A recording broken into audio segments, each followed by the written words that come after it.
तो बेटा जी, जैसे मैंने आपको कल अमीनो एसिड और प्रोटीन वाला टॉपिक स्टार्ट करवा दिया था, आज हम उसे आगे कैरी फॉरवर्ड करेंगे बेटा। प्रोटीन्स के ना स्ट्रक्चर पढ़ने वाले रह गए थे। कल लास्ट मैंने आपको टाइप्स ऑफ प्रोटीन करवाया था, 2 टाइप्स थे, फाइब्रस और ग्लोबुलर। और उसके बाद आज हमने डिस्कस करनी है स्ट्रक्चर। प्रोटीन के टोटल 4 स्ट्रक्चर हैं, प्राइमरी, सेकेंडरी, टर्शरी और क्वार्टनरी। चारों को 1 बाय 1 एक्सप्लेन कर दूंगा। देन इसके बाद डिस्कस करेंगे बेटा डीनेचरेशन। और अगर डीनेचरेशन डिस्कस करने के बाद टाइम बच गया तो हम इसको आगे पढ़ेंगे बेटा। वाइटामिन्स का टॉपिक जो है वो स्टार्ट कर देंगे। आपको मैं वाइटामिन्स की डेफिनेशन दे दूंगा, वाइटामिन्स के टाइप बता दूंगा, और डेफिशिएंसी वाला टेबल जो है वो फिर आप कल बना लेंगे। ठीक है, चलो। तो बेटा सबसे पहले स्ट्रक्चर ऑफ प्रोटीन में लिखोगे प्राइमरी स्ट्रक्चर। प्राइमरी स्ट्रक्चर तो बेटा कुछ भी नहीं है, बहुत ही इजी सा कंसेप्ट है। बस 2-3 चीजें आपको इसमें याद रखनी है, वो मैं आपको बता रहा हूं।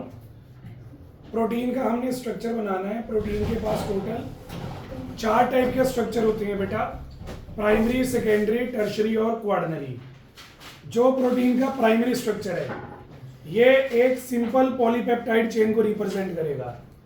मतलब एक सिंपल अमीनो एसिड्स की चेन जिसके अंदर हमारे अमीनो एसिड जो होंगे वो रेगुलर पैटर्न में अरेंज होंगे। अगर आप उस रेगुलर पैटर्न में थोड़ा सा भी चेंज कर दोगे तो आपका जो जो आपका प्रोटीन है वो चेंज हो जाएगा। जैसे ये देखो, मेरे पास बहुत सारे अमीनो एसिड थे, मैंने उन सभी अमीनो एसिड्स की एक लीनियर चेन बना दी। जब आप अमीनो एसिड्स को एक यूनिक सीक्वेंस में रखते हो, लीनियर चेन बना देते हो, तो इसे हम बोलते हैं प्राइमरी स्ट्रक्चर। अब प्राइमरी से जब सेकेंडरी स्ट्रक्चर बनाएंगे तो बेटा 2 बातें हो जाएंगी।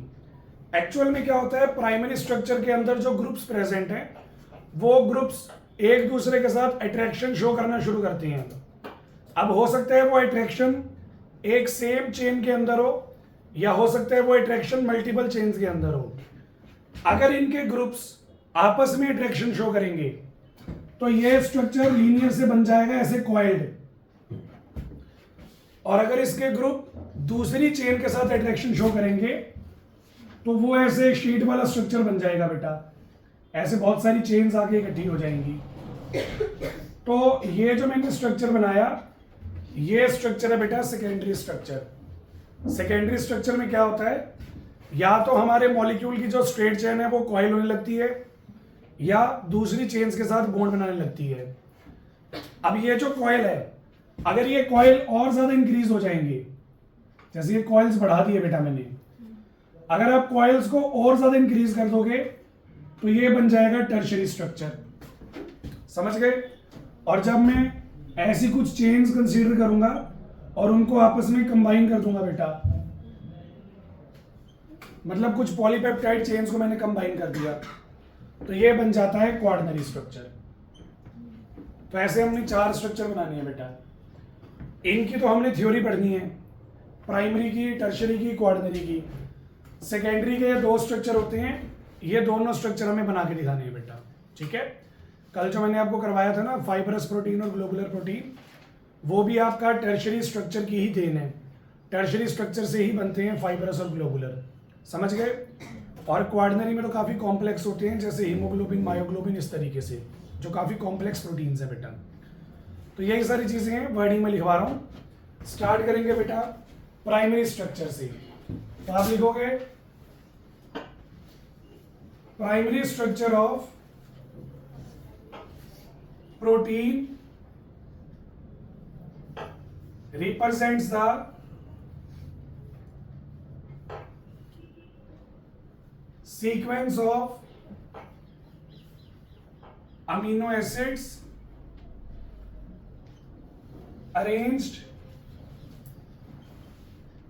in a unique pattern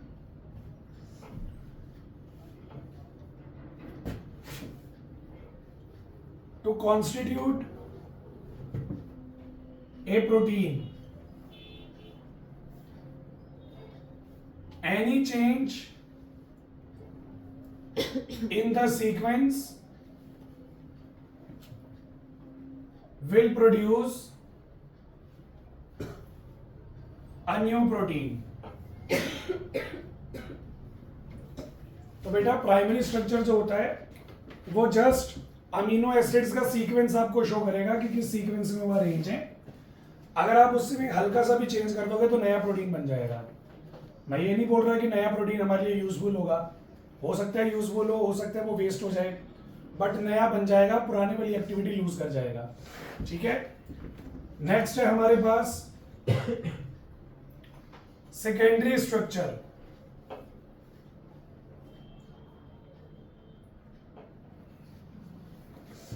तो ये आगे फर्दर दो टाइप का है बेटा। सबसे पहले alpha helix structure.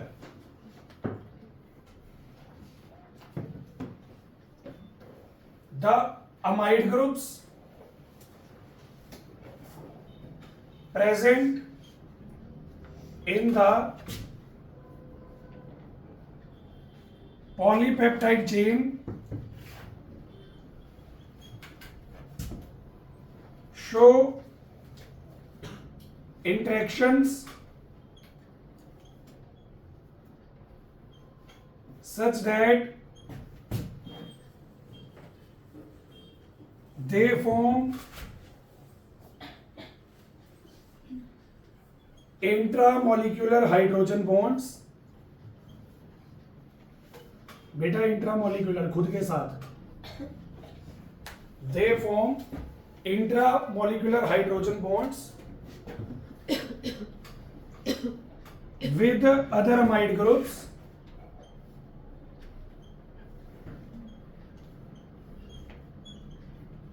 resulting in formation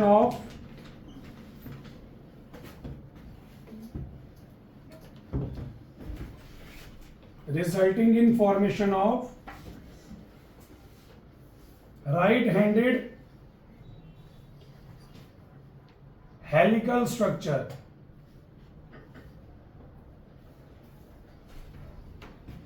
तो बेटा देखो, जो मेरे पास ये पॉलीपेप्टाइड्स की लीनियर चेन थी ना, उस लीनियर चेन के अंदर बहुत सारे अमाइड ग्रुप प्रेजेंट हैं। वो अमाइड ग्रुप एक दूसरे को अट्रैक्ट करेंगे। जब अमाइड ग्रुप एक दूसरे को अट्रैक्ट करेंगे तो अट्रैक्ट करके वो बनाएंगे एक दूसरे के साथ इंट्रामोलिक्यूलर हाइड्रोजन बॉन्ड। अभी एक बार बोर्ड पे देखो बेटा, बनाना मत ये समझाने के लिए। जैसे मान लो ये हमारे पास हमारी पॉलीपेप्टाइड की चेन है इस तरीके से। अब इस पॉलीपेप्टाइड चेन में बहुत सारे अमाइड ग्रुप आ रहे हैं। सपोज करो इस अमाइड ग्रुप की इस अमाइड ग्रुप के साथ इंटरेक्शन हो गई, मतलब इसका ऑक्सीजन और इसका हाइड्रोजन आपस में हाइड्रोजन बॉन्डिंग बनाना चाहते हैं। तो इनमें तो डिस्टेंस बहुत ज्यादा है बेटा। तो अपने डिस्टेंस को कम करने के लिए इंट्रामोलिक्यूलर हाइड्रोजन बॉन्ड बनाने के लिए क्या करते हैं, लीनियर से कॉइल्ड होना शुरू हो जाती हैं बेटा। बिकॉज अगर वो लीनियर होंगे तो उनमें डिस्टेंस ज्यादा होगा, कॉइल्ड होने से उनमें डिस्टेंस कम हो जाएगा, और अगर डिस्टेंस कम हो जाएगा तो हाइड्रोजन बॉन्ड बनाना पॉसिबल हो जाएगा। तो ये लीनियर चेन खुद को बेंड करती है हेलिकल शेप में, ताकि ग्रुप्स पास में आ जाएं, इंट्रामोलिक्यूलर हाइड्रोजन बॉन्ड बन जाए। और जब ग्रुप पास में आएंगे, शेप बेंड होगी, तो हमारे पास बन जाएगा राइट हैंडेड हेलिकल स्ट्रक्चर। बना के दिखा देता हूं मैं आपको। ये देखो बेटा, इस तरह से, और ये यहां पे ध्यान से देख लो कैसे बना रहा हूं, बाद में गलतियां करते फिरोगे तुम। तो ये बन गया राइट हैंडेड हेलिकल स्ट्रक्चर। अगर यहां पे CO ग्रुप है किसी चेन का, तो नीचे किसी चेन का NH ग्रुप होगा, वो बना रही है इंट्रामोलिक्यूलर हाइड्रोजन बॉन्ड। यहां पे CO ग्रुप, यहां पे NH ग्रुप, और ये बन रही है इंटरमोलिक्यूलर हाइड्रोजन बॉन्ड। बस ये बना दो बेटा रैंडमली, जितनी जगह उतने बना दो।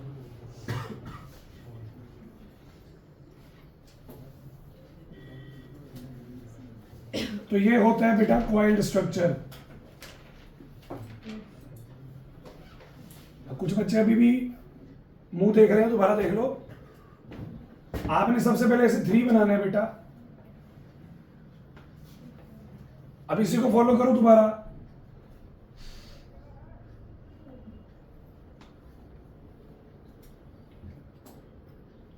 हमारे बच्चे क्या कर रहे हैं, ये देखना, ऐसे ऐसे मत कर देना, ये नहीं करना बेटा, थोड़ा सा ध्यान से, ठीक है? यही बनेगा, मुझे पता है, ट्राई कर लो।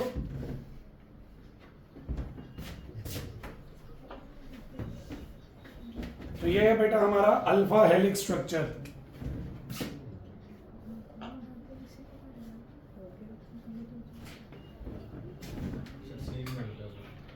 क्या बन गया? ये वाला, वो वाला, अभी तो पार्टी शुरू हुई है।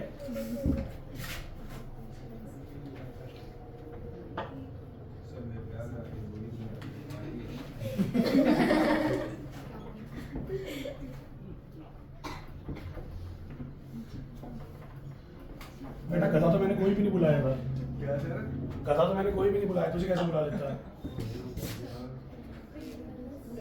कुछ भी कह लो, नहीं बुलाया ना, बात नहीं कहा। नहीं बुलाया, मैं तो कह ही रहा हूँ। हाँ सर, बताया तक नहीं, प्यार कर। तुझे बता के थोड़ी कराना था। तो भाई तेरे साथ थोड़ी करा, तुझे बताना चाहिए। कमाल होगी। सर बता तो सकते हो। तू तो ऐसे बोले से तो धोखा दे दिया मैंने। भाई सर आपने बढ़िया नहीं किया, मेरे को बता के नहीं करवाया। तभी तो रोज आपको हैंडसम मिलता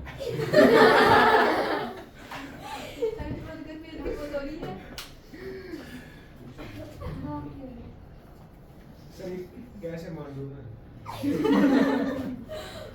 बेटा मंडे का तो ये कभी यही बनेगा, जब तक मांडेगा तब तक नहीं बनेगा। सर मांडे ही नहीं बनेगा, बनाया ही नहीं बनेगा। ये तो तेरे में रहेगा।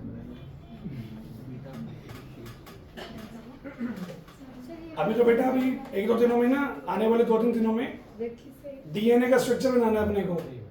तो डीएनए में डबल स्ट्रैंड चलेगा, और जब डबल स्ट्रैंड चलेगा ना तब देखूंगा मैं। तुमने डीएनए बनाया, फिर चप्पल मार के पिचका दिया, ऐसा डायग्राम बनेंगे तुमसे। कॉपी भी आके बना देना अपने आप। हाँ ठीक है बेटा, बहुत बढ़िया। मैं तो कॉपी दे दूंगी अपने। और बर्तन भी मान जाओ करा के। हाँ, वो मैं कर लूंगी। हाँ। वो मैं- हाँ जी, हाँ जी। लक्षिका, डाउट्स ले रहे थे सर, कल सैजन मैम। फिर मैं लक्षिका, रुपेश, बस बोलो नहीं बेटा प्लीज। रुपेश, गया मैं वो। पद्मा, दिव्यांश, रुद्र, अरमान,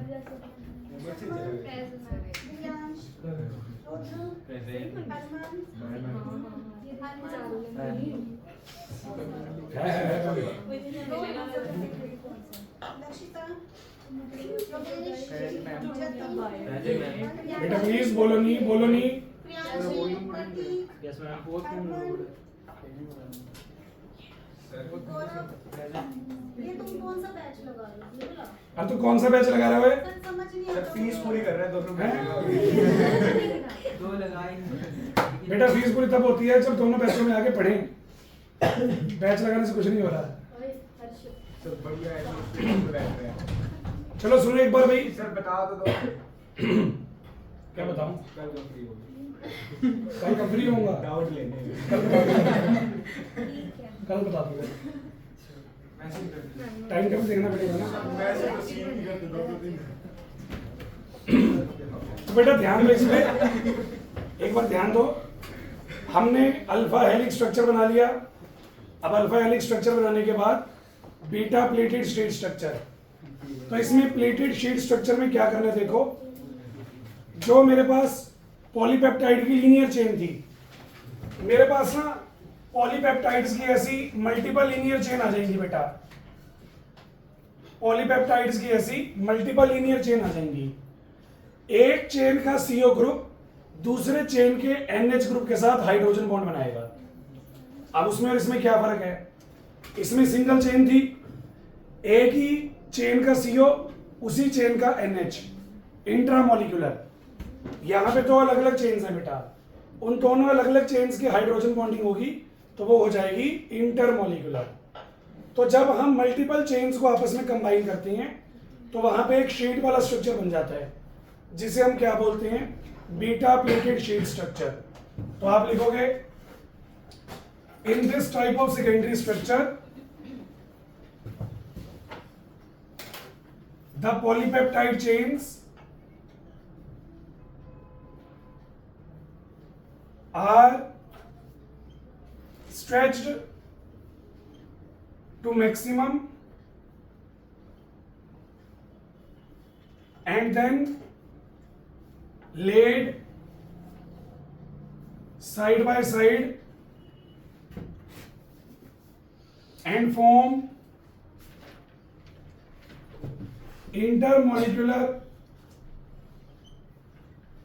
hydrogen bond with each other। तो ये देखो बेटा, अपनी ऐसी बनानी है RCH CO NH, RCH CO NH, RCH CO NH। अब ये भी बहुत बच्चे गलत करते हैं ना, देख लो, RCH पहले लेफ्ट में है, CONH, अब RCH राइट में है। पहले एक बार लेफ्ट में रहेगा, फिर राइट में, फिर लेफ्ट में और फिर आगे राइट में। वो आप जितने बनाओगे केस वो आप पे है बेटा। ऐसी कम से कम 3 चेन्स आपको बनानी पड़ेंगी बिकॉज आपने मल्टीपल चेन कंबाइन करनी है। तो ये आ गई पहली RCH CONH, RCH CONH, RCH CONH and so on, चलता रहेगा बेटा। तो ऐसी कम से कम 3 आपको लेयर्स बनानी पड़ेंगी।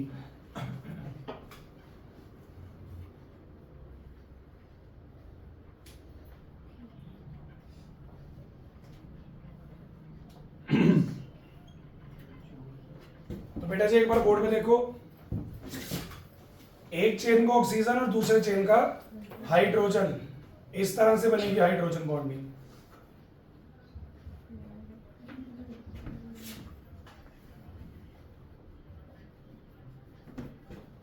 तो ये जो हमारे पास स्ट्रक्चर बना इसे हम बोलेंगे बीटा प्लेटेड शीट स्ट्रक्चर। दोनों सेकेंडरी के पार्ट है बेटा। ये मतलब नीचे किसी ग्रुप के साथ बना रहे होंगे बॉन्ड, ठीक है ना, उस तरीके से। तो ये कंटिन्यू रहेगा। सर वो वाला सी उधर नहीं आएगा आरसीएच के नीचे, ये वाला हाँ, उस साइड। कोई बात नहीं बेटा, गुस्सा ना कर, कुछ नहीं होता, चलेगा ऐसे भी, कोई दिक्कत नहीं है। अब उसके चक्कर में सारा स्ट्रक्चर थोड़ी खराब करूंगा।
बेटा जी बोलो नहीं।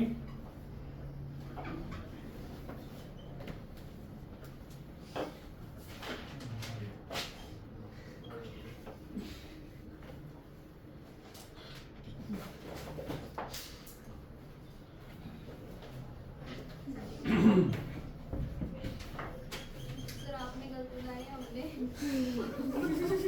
मेरा तो बन गया बेटा। सर ये अरे कोई नहीं, टोटली बन गया।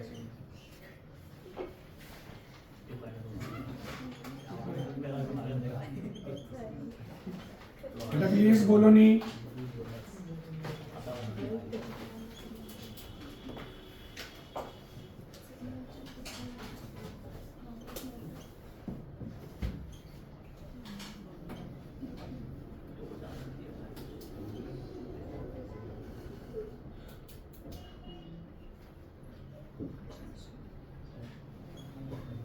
तो बेटा जो भी स्ट्रक्चर हमने सेकेंडरी प्रोटीन का बनाया, चाहे वो अल्फा हेलिक्स बनाया चाहे बीटा प्लेटेड बनाया, अगर उस स्ट्रक्चर में हम फर्दर फोल्डिंग करवा देंगे, चेन और ज्यादा फोल्ड हो जाएगी, तो चेन और ज्यादा फोल्ड होने से टर्शियरी स्ट्रक्चर बनेगा।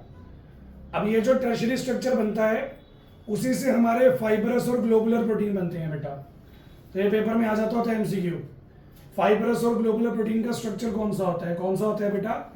टर्शियरी स्ट्रक्चर होता है जिसमें एक्सट्रीम फोल्डिंग होगी। यहाँ पे फोल्डिंग क्यों होती है? बिकॉज जो चेन्स होती हैं उनके अंदर तरह तरह के फोर्सेस अराइज हो जाते हैं। कौन कौन से फोर्सेस? वेन डर वाल force, disulphide force, hydrogen bonding और इलेक्ट्रोस्टैटिक फोर्स। इसी वजह से हमारे पास हमारा टर्शियरी स्ट्रक्चर बनेगा। ठीक है, तो ये हमारे पास हमारा केस है। बनाओ बेटा जल्दी, किसी के साथ भी शो कर दे रैंडमली, जो जहां मिल रहा है, ऐसे कोई जरूरी नहीं है। सेकंड लाइन वाला नीचे वाला सीओ एनएच के साथ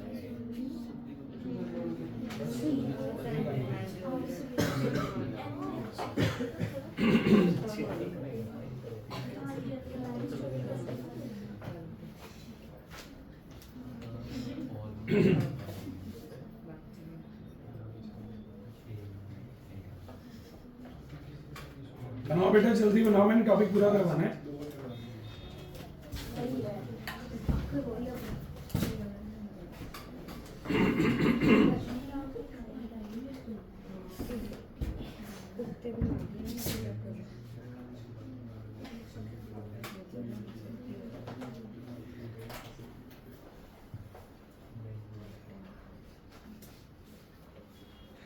सर ये फर्दर कंटिन्यू रहेगा स्ट्रक्चर? हाँ जी, यहाँ पे बना को बेटा, अभी यहाँ पे ले आओ, ऐसे करेंगे।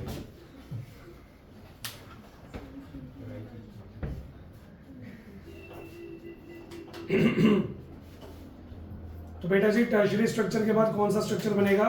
Quaternary structure. अब हमने जो टर्शियरी स्ट्रक्चर में बनाया, फर्दर फोल्डिंग करके बहुत ज्यादा फोल्डिंग कर दी है, ऐसे एक्सट्रीम फोल्डिंग वाली 3-4 पॉलीपेप्टाइड चेन आपस में आके सब मर्ज हो जाएंगी। जब एक्सट्रीम फोल्डिंग वाली 3-4 चेन्स आपस में आके मर्ज हो जाती हैं तो उसे हम क्या बोलते हैं बेटा? क्वार्टनरी स्ट्रक्चर बोलते हैं। हाँ जी, टर्शियरी स्ट्रक्चर नहीं ना? नहीं बेटा, सिर्फ सेकेंडरी बनाने। टर्शियरी बनेगा। In quaternary structure of protein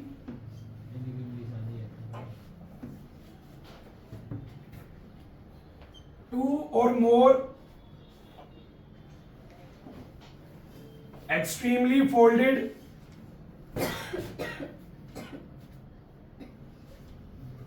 polypeptide chains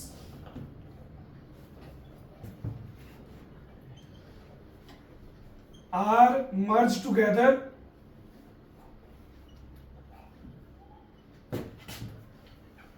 to form a subunit.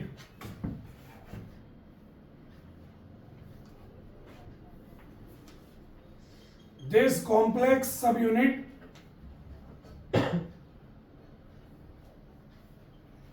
results in quaternary structure, जैसे हीमोग्लोबिन,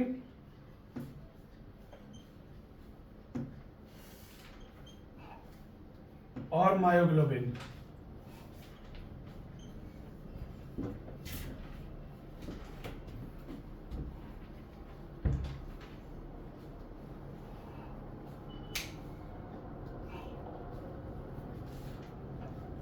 तो दिस इज ऑल अबाउट बेटा स्ट्रक्चर ऑफ प्रोटीन्स।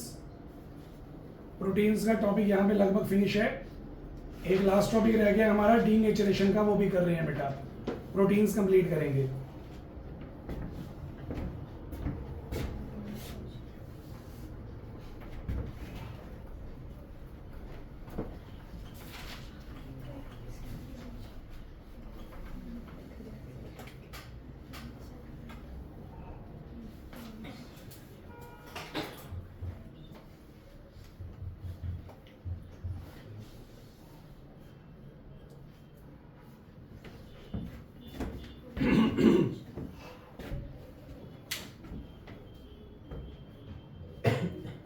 बेटा जल्दी लिखो।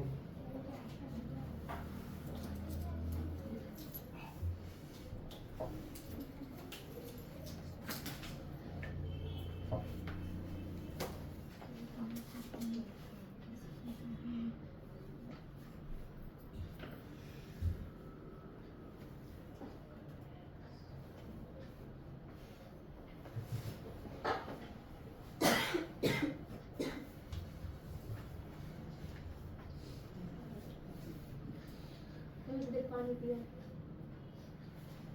जान निकल रही है हैं? हाँ। निकल लेंगे। मर जाऊंगी सर, आपके नाम आ जाएगा। जाने दो। आपको मैं लवाश का वीडियो में बोल रहा हूँ बेटा, पकड़ा ना जाऊँ। मंगलदीप सर का नाम आ जाएगा।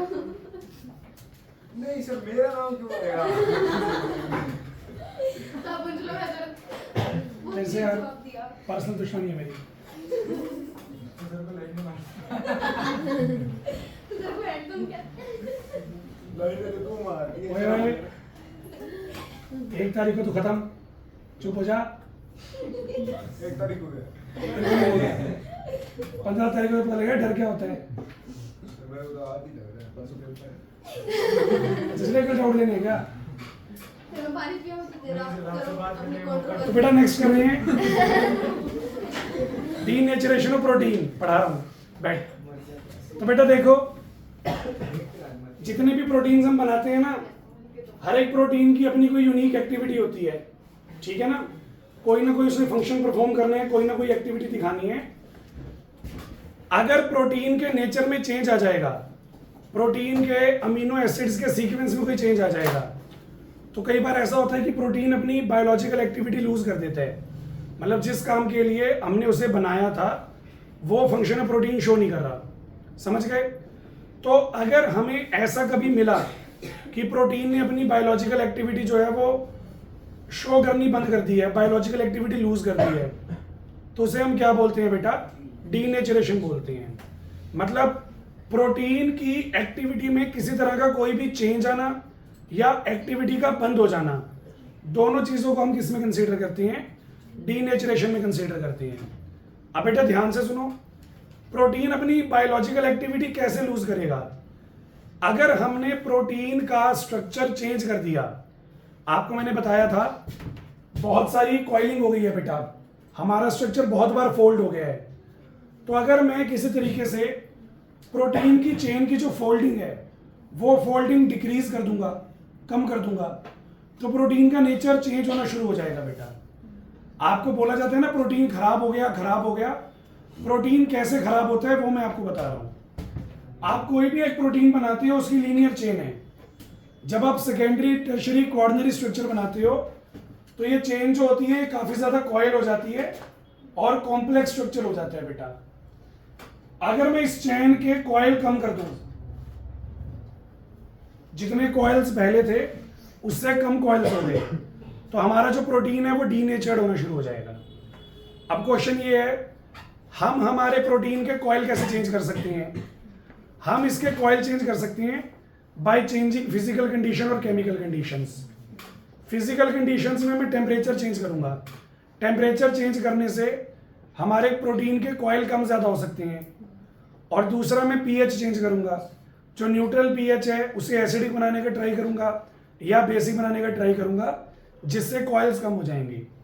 अब अगर कॉइल कम होंगे तो स्ट्रक्चर में चेंज आएगा। सबसे ज़्यादा स्ट्रक्चर कौन से कॉइल में, सबसे ज़्यादा कॉइल कौन से स्ट्रक्चर में होते हैं? क्वार्टनरी में, फिर टर्शरी में, उससे कम सेकेंडरी में, प्राइमरी में कोई कॉइल नहीं होता, वो स्ट्रेट चेन होती है। तो जब आप प्रोटीन की डीनेचरेशन करते हो, आप कॉइल कम करते हो। कॉइल कम कर सकते हैं बाय चेंजिंग टेम्परेचर और बाय चेंजिंग पीएच और बाय डूइंग बोथ, दोनों भी कर सकते हो। तो जब आप कॉइल कम करोगे, हमारे प्रोटीन का secondary structure, tertiary structure destroy हो जाएगा, लेकिन प्राइमरी स्ट्रक्चर कभी डिस्ट्रॉय नहीं होता, वो इंटैक्ट रहेगा बेटा। इसका एमसीक्यू आता होता है, ध्यान रखना। पहला एमसीक्यू तो ये आएगा, डीनेचरिंग की कंडीशंस क्या क्या हैं, फिर ये आएगा डीनेचरेशन में होता क्या है, और फिर ये आएगा कौन कौन से स्ट्रक्चर डिस्ट्रॉय हो जाते हैं या कौन कौन सा बच जाता है। तो डीनेचरेशन जो है उसमें क्या होता है बेटा? कॉइल्स कम होते हैं। कैसे कम होते हैं? बाय चेंजिंग टेम्परेचर और बाय चेंजिंग पीएच। कॉयल जब कम होंगे तो कौन से स्ट्रक्चर डिस्ट्रॉय होंगे? सेकेंडरी और टर्शरी। और कौन सा स्ट्रक्चर है जो प्रिवेंटेड रहेगा? प्राइमरी। ये सब मैं आपको लिखवा रहा हूं। प्रोटीन डीनेचरेशन की कोई एग्जांपल? कर्डलिंग ऑफ मिल्क, यानी कि दूध से दही बनाना। अब दूध से दही बना रहे हैं तो उसमें हम टेम्परेचर भी चेंज कर रहे हैं, पीएच भी चेंज कर रहे हैं। पहले दही को थोड़ा सा खट्टा लगाना पड़ेगा, मतलब उसके अंदर थोड़ा सा कोई भी खट्टी चीज़ हमें मिक्स करनी पड़ेगी। तो खट्टी चीज़ मिक्स करने का मतलब है एसिडिक करेक्टर इंक्रीज कर रहा हूँ, पीएच चेंज कर रहा हूँ। और उसके बाद दही जमाऊंगा तो दूध को थोड़ा सा गर्म भी करना पड़ेगा, समझ गए? मतलब ठंडे दूध का दही नहीं जमेगा, दूध को थोड़ा सा गर्म करना पड़ेगा। तो यहाँ पे मैं टेम्परेचर भी चेंज कर रहा हूँ। टेम्परेचर चेंज करेंगे, पीएच चेंज करेंगे और दही जो है वो रेडी हो जाएगा। उसके अलावा बॉइलिंग ऑफ एग। एग को बॉईल करने से क्या होता है भाई? मैंने कच्चा अंडा तोड़ के देखा तो उसमें से लिक्विड निकलता है और योग निकलेगा, है ना? लेकिन जब हम एग को बॉईल कर देते हैं, बॉईल करने के बाद वो टूटता नहीं है, उसे छीलते हैं बेटा। और जब उसे छीलते हैं तो अंदर से सॉलिड एग निकलेगा, तो लिक्विड सॉलिड बन गया बेटा। गर्म करने से तो लिक्विड वेपर बनता है, जहां तक मैंने सुना हुआ है। गर्म करने से दो ही चीजें हैं जो लिक्विड से सॉलिड बनती हैं, पहला एग और दूसरा जलेबी या पकोड़े, लिक्विड से सॉलिड। चलो, तो कहने का मतलब ये है प्रोटीन में चेंज आएगा बेटा। जो पहले प्रोटीन था हमारा लिक्विड फॉर्म में, हीट करने पे उसकी कोएगुलेशन हो जाएगी। कोएगुलेशन क्या होता है भाई? ये देखो, ये वो बच्चे हैं जिन्होंने सरफेस केमिस्ट्री नहीं पढ़ा। क्यों नहीं पढ़ा? क्योंकि डिलीट हो गया। तो कोएगुलेशन क्या होती है बेटा? जब छोटे छोटे पार्टिकल्स आपस में कंबाइन होके एक बड़े साइज का पार्टिकल बना देते हैं, तो इसे हम बोलते हैं कोएगुलेशन। तो एग के अंदर यही होता है बेटा, हीट करने पे एग के अंदर जो छोटे छोटे पार्टिकल हैं वो कंबाइन होकर सॉलिड बना देते हैं, कोएगुलेशन हो जाती है। और कुछ पनीर वगैरह बनाना? दूध में और दही में अलग टाइप के प्रोटीन? हाँ जी बेटा, सेम नहीं होते। टेस्ट सेम होता है क्या? अपीयरेंस सेम होती है, दिखने में प्रोटीन्स अलग अलग होती हैं, ठीक है ना? फॉर एग्जांपल मैं आपको ज़्यादा दूर नहीं लेके जाऊंगा। जैसे मान लो डॉग है, डॉग को हम मिल्क देना प्रेफर नहीं करते बिकॉज उसे मिल्क के प्रोटीन से एलर्जी है, बट उसे दही दे सकते हैं, उससे वो एलर्जी नहीं होती उन्हें, वो खा सकते हैं वो। तो प्रोटीन का डिफरेंस है बेटा, इसीलिए। नहीं तो ऐसे बोलेंगे ना, अगर सेम ही प्रोटीन होता है कुछ मर्जी खिला लो खराब करेगा, ऐसा नहीं है बेटा, ठीक है?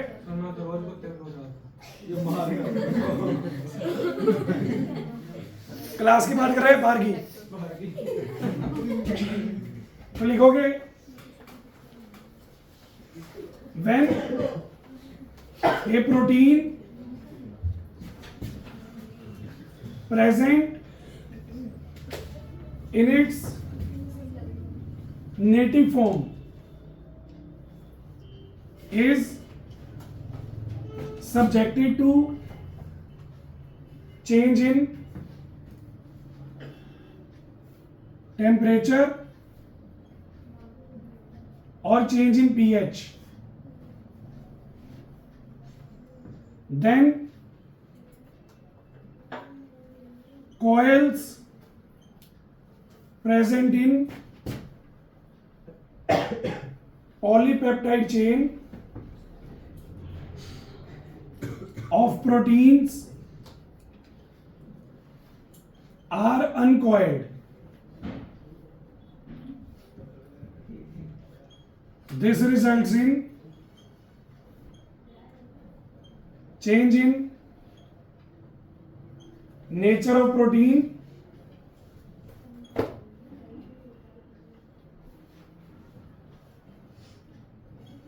which is called denaturation of protein.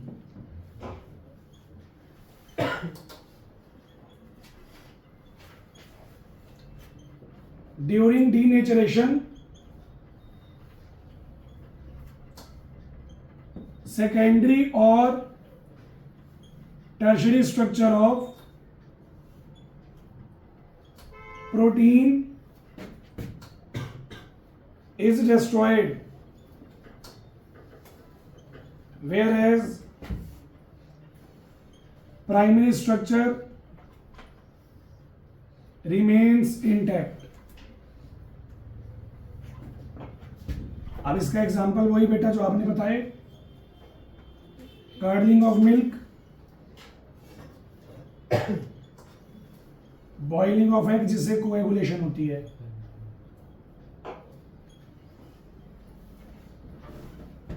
और जहां तक रही बेटा वो दूध वाली बात, तो डॉग्स आर एलर्जिक दूध को भी और रोटी को भी। कई कुत्तों को रोटी भी अच्छी नहीं लगती है, एलर्जी करती है, बट टाइम के साथ जीन्स में चेंज आ रहा है बेटा, जैसे हमारे आ गया। पहले कोल्ड भी हमारे लिए जानलेवा बीमारी थी, लेकिन धीरे धीरे जैसे जैसे टाइम पास हुआ हमारी बॉडी ने एंटीबॉडीज बनाए, और कोल्ड अब हमें होता है तो हम मरते तो नहीं है, एटलीस्ट 3-4 दिन परेशान होते हैं, फिर ठीक हो जाती हैं। तो वही चेंज जो है वो डॉग्स के अंदर भी आ रहा है बेटा। वो मिल्क को भी एलर्जिक है, वीट को भी एलर्जिक है, पर टाइम के साथ साथ चेंज हो रहा है, क्योंकि हर कुत्ते को तो हम डॉग फीड नहीं खिला सकते ना। जो खाना डालेंगे वो खाएगा, बीमार होगा, एंटीबॉडीज बनेंगे, ठीक हो जाएगा बेटा। तो ये कहानी है, ठीक है ना। प्रोटीन्स कंप्लीट हैं, विटामिन शुरू करेंगे बेटा कल। धन्यवाद। गुरलीन बेटा पानी पिया। बहुत शुक्रिया आपका।